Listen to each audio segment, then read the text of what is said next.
Hello friends, my self विशेष कटियार। तो आज हम लोग बात करेंगे ओज के बारे में। ठीक है।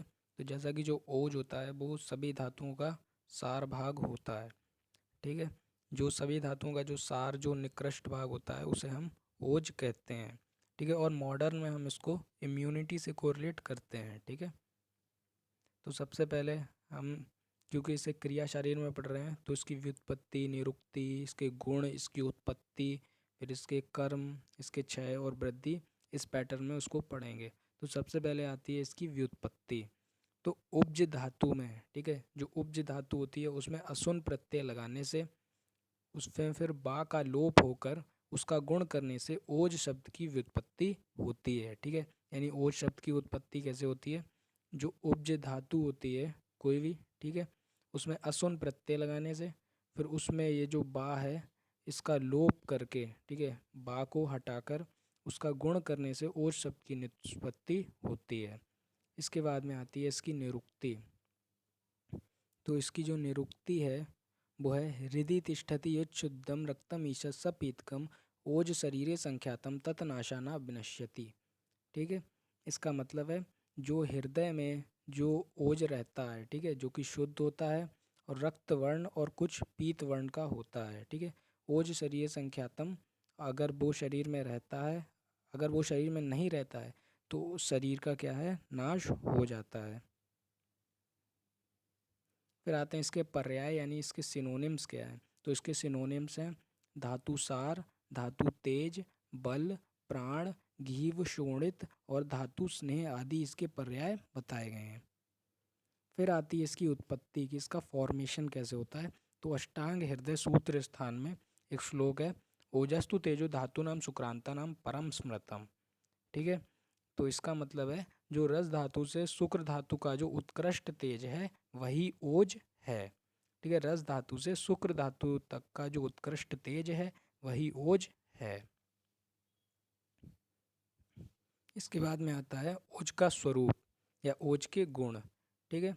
तो जो ओज का स्वरूप या ओज के गुण हैं वो आचार्य चरक ने चिकित्सा स्थान में बताए हैं। गुरु शीतम मृदु लक्षणम भैलम मधुरम स्थिरम प्रसन्नम पिच्छलम स्निग्धम ओजो 10 गुणम स्मृतम। ठीक है। ये 10 गुण जो हैं आचार्य चरक ने बताए हैं। कौन से? गुरु, शीत, मृदु, सुलक्षण, बहल, मधुर और स्थिर, और प्रसन्न करने वाला, पिच्छल और स्निग्ध। ठीक है। ये ओज के 10 गुण बताए हैं। ठीक है। इसके बाद में अष्टांग हृदय ने जो है वो अपने सूत्र स्थान में बताए हैं, स्निग्धम सोमात्कम शुद्धम इस सल्लोहित सपीतकम। ठीक है। जो ओज है वो स्निग्ध होता है, सोम यानी चंद्रमे की तरह सौम्य गुण वाला होता है, शुद्ध होता है और कुछ लोहित यानी कुछ रक्त वर्ण का और कुछ पीत वर्ण का होता है। फिर आता है ओज का स्थान। ठीक है। ओज कहाँ पे लोकेट रहता है, उसकी सिचुएशन क्या है। तो हृदय तिष्ठति यत् शुद्धम रक्तम ईशस पीतकम ओज शरीरे संख्यातम तत्नासाना विनश्यति। ठीक है। ये चरक ने सूत्र स्थान में बताया कि जो ओज है वो हृदय में रहता है। ठीक है। जो ओज है उसका स्थान हृदय बताया है और इसके नाश होने से शरीर का भी नाश हो जाता है। और जो अष्टांग हृदय ने सूत्र स्थान बताया, हृदयस्थम अपि व्यापी देह स्थिति निबंधनम, यानी जो ओज है वो हृदय में व्याप्त रहता है। फिर आता है ओज का पोषण। ओज का पोषण कैसे होता है। तो पुष्यंति तु आहारस्य रसाद रुधिर मांस मेदो अस्थि मज्जा शुक्र और जानसी। इसका मतलब है जब आहार का जब सम्यक पाचन होता है तो उसका जो प्रसाद भाग होता है उसे रस कहा जाता है। इस प्रसाद रूप रस से रस आदि धातुओं के समान ओज की भी पुष्टि होती है। इसके बाद में आता है ओज के भेद एवं प्रमाण। ओज के कितने भेद होते हैं और कितने प्रमाण होते हैं, इसके लिए यहाँ पर श्लोक है सुश्रुत सूत्र स्थान में,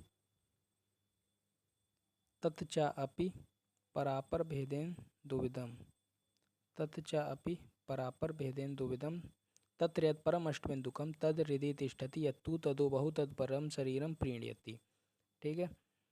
इसका मतलब है कि जो ओज है, ओज है वो पर और अपर। ठीक है। एक होता है पर ओज और एक होता है अपर ओज।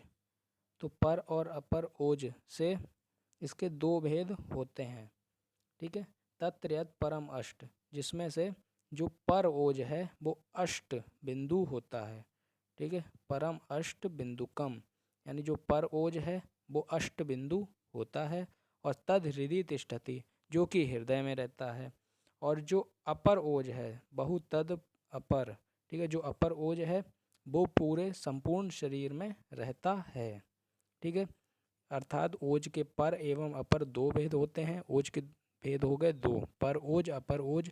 इसमें जो पर ओज है वो 8 बिंदु होता है और हृदय में स्थित रहता है, जबकि जो अपर ओज है वो सारे शरीर में व्याप्त रहता है। और अपर ओज का जो प्रमाण है वो कितना बताया गया है, अर्धांजलि श्लेष्मणस चौजस, यानी उसका जो प्रमाण है वो आधा अंजलि बताया गया है। फिर यहाँ पर जो आचार्य सारंगधर और हृदयकार हैं, अष्टांग हृदयकार, उन्होंने दो अलग अलग चीज़ मानी है। सारंगधर ने ओज को शुक्र धातु का उपधातु माना है, जबकि हृदयकार ने ओज को शुक्र धातु का मल माना है। ठीक है, यहाँ पर इतना डिफरेंस है। फिर आते हैं ओज के कर्म, वेरी इंपॉर्टेंट क्रिया शरीर की दृष्टि से। तो ओज के कर्म है तत्र बलेन स्थिरोपचेत मानसता सर्वचेष्टा स्वप्रतिघातता स्वरवर्ण प्रसादो भायानाम अभ्यंतराणाम चाकरणानामात्म कार्य प्रतिपत्तिर्भवति।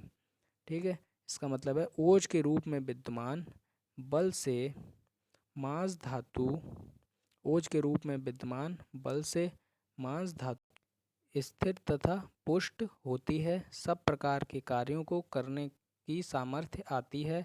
स्वर एवं वर्ण निर्मल होते हैं। बाह्य जो कर्ण नेत्र नासिका जिह्वा त्वक वाक पाणी एवं पाद हैं, और अभ्यंतर मनोवृत्ति आदि इंद्रियां अपने कार्य को करने में उत्तम रूप से प्रवृत्त होती हैं। वहीं अष्टांग हृदय ने इसके बारे में बताया, यत नासे नियतम नासो यस्मिन तिष्ठति तिष्ठति निष्पद्यंत यतु भावा वेदा ध्येय संश्रया, यानी जिसका नाश होने से मृत्यु निश्चित होती है तथा जिसके कारण शरीर में विभिन्न प्रकार भाव संपन्न होते हैं, वही ओज है। फिर आते हैं ओज क्षय के कारण। तो ओज क्षय के क्या कारण हैं? अभिघाता क्षयात कोपात शोका ध्यानात श्रमाच्छुदा ओजः संचीयते ही एभ्यो धातु ग्रहण निःसृतम। ठीक है, ये आचार्य सुश्रुत का श्लोक है। इसका मतलब है कोई अभिघात होना। ठीक है, ओज क्षय के क्या कारण है, ओज क्षय कब होगा? ठीक है, तो अगर अभिघात कोई चोट लग जाएगी, क्षयात मतलब शरीर का क्षय होगा या धातुओं का क्षय होगा। कोप कोई व्यक्ति कोप करेगा। ठीक है, और शोक, ठीक है, और ध्यान ज़्यादा करेगा, श्रम और क्षुधा यानी भूखा रहेगा। ठीक है, ओजः संचीयते ही एभ्यो धातु ग्रहण निःसृतम, और इस प्रकार वायु से प्रेरित ओज जो है वो हृदय एवं ओजो व धमनियों से निकलकर मनुष्य को अपने प्राकृतिक कार्यों से वंचित कर देता है। फिर आता है ओज क्षय के लक्षण। जब ओज क्षय हो जाएगा तो हमें क्या सिम्टम्स मिलेंगे? तो सुश्रुत ने ओज क्षय की 3 अवस्थाओं का उल्लेख किया है। सुश्रुत ने ओज क्षय की 3 अवस्थाओं का उल्लेख किया है। एक, ओज की विकृति 3 प्रकार की मानी गई है, व्यापद, विसृंस और क्षय। ठीक है, ओज में ओज के क्षय को भी उन्हें 3 प्रकार से डिफाइन किया है, एक ओज व्यापद, एक विसृंस और एक क्षय। सबसे पहले आता है विसृंस। तो विसृंस क्या होता है? अपने स्थान से च्युत होना क्या है, विसृंस कहलाता है। इसके लिए आचार्य सुश्रुत ने श्लोक बताया है, संधि विश्लेषो गात्राणाम सदनम दोष जबनम क्रिया असन्निरोधस्य विसृंसे। ठीक है, अपने स्थान से च्युत होना विसृंस कहलाता है। और इस अवस्था में हमें क्या लक्षण मिलते हैं? संधियों का विश्लेष। ठीक है, संधि विश्लेषो शरीर के अंगों में पीड़ा, गात्राणाम सदनम, ठीक है, पात आदि दोषों का अपने स्थान से च्युत होना यानी दोष च्यवनम। ठीक है, और शारीरिक मानसिक एवं वाचिक निरोध। ठीक है, उसे ये सिम्टम्स हमें कहाँ मिलेंगे? ओज के विसृंस होने में मिलेंगे। ठीक है, ओजो विसृंस के ये लक्षण हैं। फिर आता है ओजो व्यापद के लक्षण। तो ओज व्यापद के लक्षण में आचार्य सुश्रुत ने श्लोक बताया, स्तब्ध गुरु गात्रता वात शोफो वर्ण भेदो ग्लानिस तंद्रा निद्राचा व्यापन्ने। ठीक है, इसका मतलब है स्तब्ध गुरु गात्रता यानी शरीर का गुरु होना, वात शोफो यानी वातिक शोफ, ठीक है, स्वेलिंग टाइप की, एडिमा, और वर्ण भेदो यानी देह के वर्ण का परिवर्तन, ग्लानि यानी डिप्रेशन, तंद्रा या ड्राउजीनेस, और निद्रा यानी स्लीप। ठीक है, फिर आता है आखिरी में ओज क्षय। ठीक है, जो कि 3 स्टेजेस बताई थी, ओज व्यापद, ओज विसृंस और एक ओज क्षय। तो आखिरी में आता है ओज क्षय के क्या लक्षण मिलेंगे?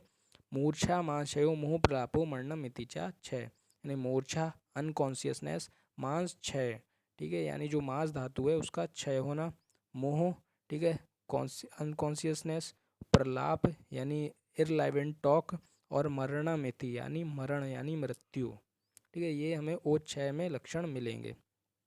उसके बाद में आता है ओज वृद्धि में हमें क्या लक्षण मिलेंगे, और ओज बढ़ जाएगा तो अष्टांग संग्रह में ये श्लोक आता है, ओजो वृद्धो ही देह से तुष्टि पुष्टि बलोदया, ठीक है, अगर ओज की वृद्धि होगी तो शरीर की तुष्टि पुष्टि और बल की सम्यक वृद्धि हो जाती है।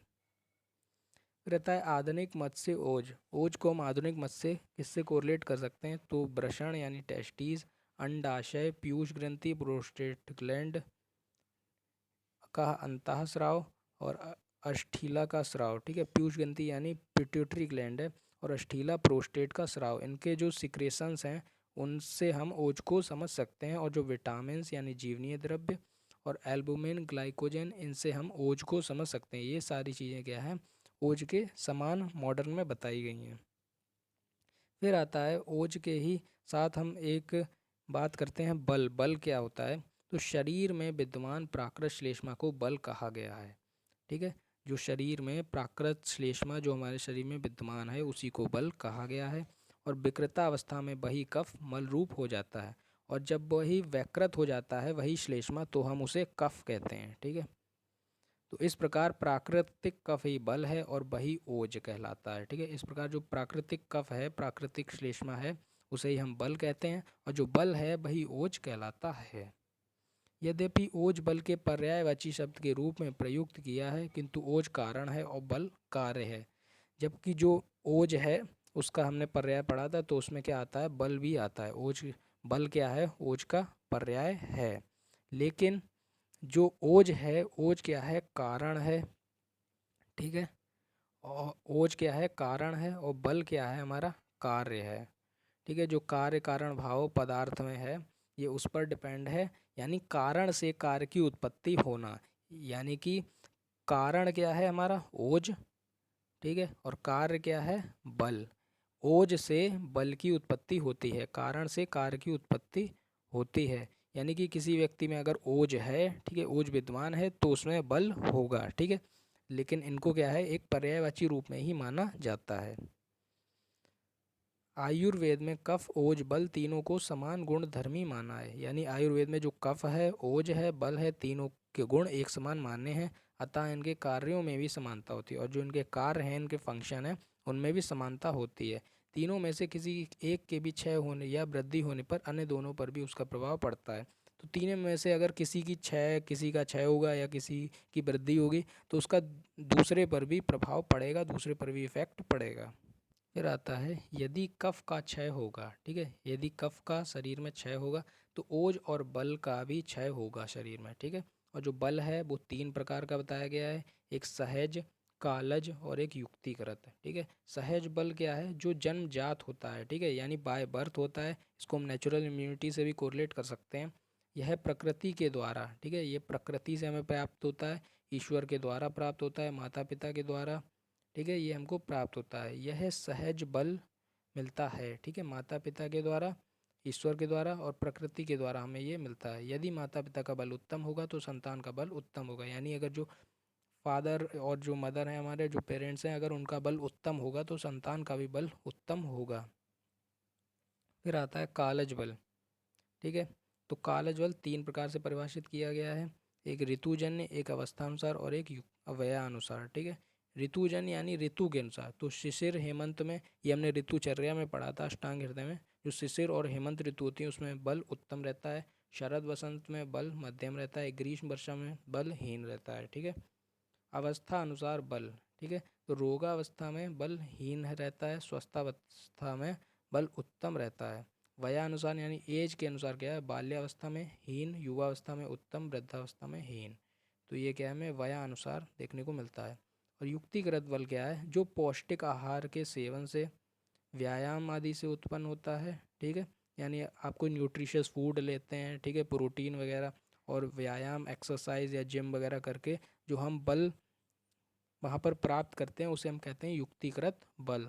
अर्थात विभिन्न व्यायाम, रसायन, वाजीकरण, पौष्टिक आहार से उत्पन्न बल युक्तिकृत बल होता है। फिर आता है व्याधि क्षमत्व यानी इम्यूनिटी। तो ये जो है इस पे शॉर्ट नोट काफ़ी ज़्यादा पूछा जाता है व्याधि क्षमत्व पे। वैसे तो पूरा का ही पूरा ओज जो है वो एक इम्पॉर्टेंट टॉपिक है। मनुष्य में किसी रोग विशेष या जीवाणु विशेष से लड़ने की क्षमता या शक्ति को व्याधि क्षमत्व कहते हैं। यानी किसी पर्सन में किसी रोग से, ठीक है, किसी डिसीज से या किसी बैक्टीरिया, जीवाणु, किसी बैक्टीरिया, वायरस से लड़ने की क्षमता, जो कैपेसिटी होती है या जो शक्ति होती है, उसे हम व्याधि क्षमत्व कहते हैं। हमारे शरीर के चारों ओर असंख्य जीवाणु वातावरण में व्याप्त हैं। ठीक है, बहुत सारे जो जीवाणु हैं, बैक्टीरिया, वायरस, वो हमारे एटमॉस्फेयर में प्रेजेंट हैं, जो कि आहार, जो कि फूड और रेस्पिरेशन के द्वारा हमारे शरीर में प्रवेश करते हैं। रक्त में इनको नष्ट करने की शक्ति होती है। ठीक है, जो ब्लड है उसमें नष्ट करने की इनमें मतलब शक्ति होती है ब्लड में, जैसे लिम्फोसाइट सेल्स वगैरह ब्लड में होती हैं। तो इस स्वाभाविक शक्ति को व्याधि क्षमत्व कहते हैं। तो ये जो नेचुरल शक्ति है उसको हम क्या कहते हैं? व्याधि क्षमत्व। इसके अतिरिक्त कृत्रिम उपायों से भी व्याधि क्षमत्व पैदा किया जा सकता है। इसके अतिरिक्त जो आर्टिफिशियल तरीके हैं उनसे भी हम व्याधि क्षमत्व पैदा करते हैं, जैसे कि वैक्सीन आदि लगाकर। ठीक है, तो उसके साथ हमारा जो टॉपिक है ओज वो फिनिश होता है।